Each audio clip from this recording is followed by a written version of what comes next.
জুবিন গাৰ্গৰ সমাধিস্থলীৰ কাষতেই থকা এটা শিলৰ টুকুৰা জুবিন গাৰ্গৰ আত্মাৰ আবিৰ্ভাৱ। এয়া আপোনালোকে অলৌকিক শক্তি বুলিয়েই কওক বা আপোনালোকে অন্ধবিশ্বাস বুলিয়েই ভাবক, কিন্তু এয়াই প্ৰকৃত সত্য। ভিডিঅ'টো আপোনালোকে আৰম্ভণিৰ পৰা শেষলৈকে চাওক, আৰম্ভণিৰ পৰা শেষলৈকে চালে আপোনালোকে প্ৰকৃত কথাখিনি বুজিব পাৰিব। জুবিন গাৰ্গৰ যি সমাধিস্থলী তাত প্ৰতিদিনে হাজাৰ হাজাৰ মানুহ সমাৱেশ হৈছে।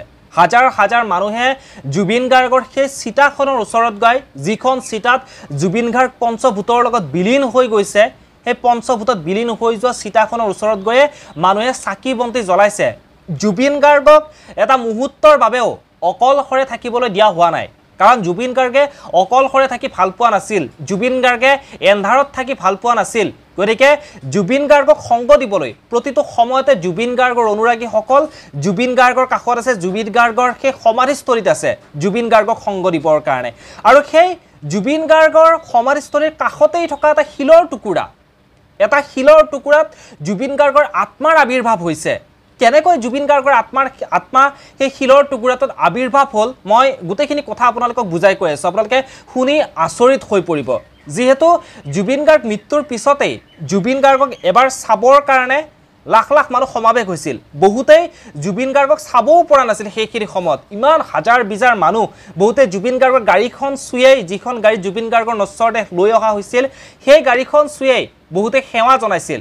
আৰু এতিয়া অসমৰ বহু ঠাইৰ পৰা, ইমূৰৰ পৰা শদিয়াৰ পৰা ধুবুৰীলৈকে জুবিন গাৰ্গৰ যিসকল অনুৰাগী আছে, প্ৰত্যেকজন অনুৰাগীয়ে তেওঁলোকে জুবিন গাৰ্গৰ যি ঠাইত পঞ্চভূতৰ লগত বিলীন হৈ গৈছিল সেই ঠাইলৈ তেওঁলোকৰ সোঁত বৈছে। প্ৰতিদিনে মানুহৰ সমাগম হৈছে। আৰু তাৰ কাষতেই থকা এটা বিশেষ শিল, জুবিন গাৰ্গৰ সমাধিস্থলীৰ কাষতেই থকা এটা বিশেষ শিল, সেই শিলৰ টুকুৰাটোত এতিয়া মানুহে পূজা কৰিবলৈ আৰম্ভ কৰিছে। সেই শিলৰ টুকুৰাটোত জুবিন গাৰ্গৰ সান্নিধ্য আছে। জুবিন গাৰ্গ যে সেই শিলৰ টুকুৰাটোত বৰ্তমান সময়ত জুবিন গাৰ্গৰ আত্মা চাগে সেই শিলৰ টুকুৰাটোত ক'ৰবাত আছে, সেই ভাবিয়েই মানুহে জুবিন গাৰ্গে আৰাম লোৱা, বিশ্ৰাম লোৱা সেই শিলৰ টুকুৰাটোত মানুহে সেৱা পূজা কৰা আৰম্ভ কৰিছে।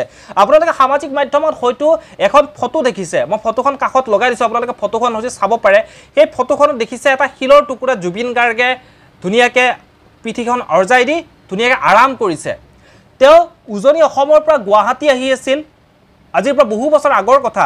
উজনি অসমৰ পৰা তেওঁ যেতিয়া গুৱাহাটীলৈ আহি আছিল, তেওঁৰ ভাগৰ লাগিছিল। আৰু সোণাপুৰৰ সেই ঠাই টুকুৰাতে আজি যি ঠাইত জুবিন গাৰ্গ পঞ্চভূতৰ লগত বিলীন হৈ গৈছে, যি ঠাইত আজি জুবিন গাৰ্গৰ সমাধিস্থল স্থাপন কৰা হৈছে, সেই ঠাইতেই তাৰ কাষতেই থকা এখন শ্মশানৰ কাষত থকা এটা বিশেষ শিলৰ টুকুৰা, সেই শিলৰ টুকুৰাতে জুবিন গাৰ্গে বিশ্ৰাম লৈছিল, আৰাম কৰিছিল। আৰু তেতিয়াই জুবিন গাৰ্গৰ এজন সংগই, মানে তেওঁৰ সংগীয়ে, তেওঁৰ বন্ধু বান্ধৱী যোনে নহওক, তেওঁ ফটো এখন মাৰিছিল। আৰু সেই ফটো এইখনেই হৈছে সেইখন ফটো। জুবিন গাৰ্গৰ প্ৰিয় ঠাই আছিল সোণাপুৰখন। সোণাপুৰখনক জুবিন গাৰ্গে ভাল পাইছিল, আৰু তাতেই জুবিন গাৰ্গে সেই তেতিয়াই বিশ্ৰাম লৈছিল সেই শিলৰ টুকুৰাটোত। আৰু এতিয়া সেই শিলৰ টুকুৰাটোতেই মানুহে গৈ গামোচা বান্ধিছে, বন্তি জ্বলাইছে, সেৱা কৰিছে, ভাবিছে যে জুবিন গাৰ্গৰ আত্মা সেই শিলৰ টুকুৰাত আছে, জুবিন গাৰ্গৰ আত্মাই আশীৰ্বাদ দিব। যিহেতু জুবিন গাৰ্গ মানুহ নহয়, সাধাৰণ মানুহ জুবিন গাৰ্গ হ'বই নোৱাৰে। জুবিন গাৰ্গ হ'ল এজন অৱতাৰী পুৰুষ, ভগৱানৰ এক অৱতাৰ বুলি ক'লেও ভুল নহ'ব, কাৰণ জুবিন গাৰ্গে দেখাই থৈ গ'ল। আজি এনেই সাধাৰণতে আপোনালোকে যদি শ্মশানত যায়, তেতিয়াহ'লে তাৰ পৰা অহাৰ পিছত আমি দেখা পাওঁ যে গা ধুব লাগে, চোৱা বুলি কয়। কিন্তু জুবিন গাৰ্গৰ সমাধিস্থলীত যোৱাৰ পিছত মানুহে কিন্তু তাত গা ধোৱা দৰকাৰ নাই, কাৰণ সেয়া পবিত্ৰ ঠাই হৈ পৰিছে। চাৰিওফালে ধূপ ধূনাৰ গোন্ধ, চাৰিওফালে বন্তি জ্বলাইছে মানুহে।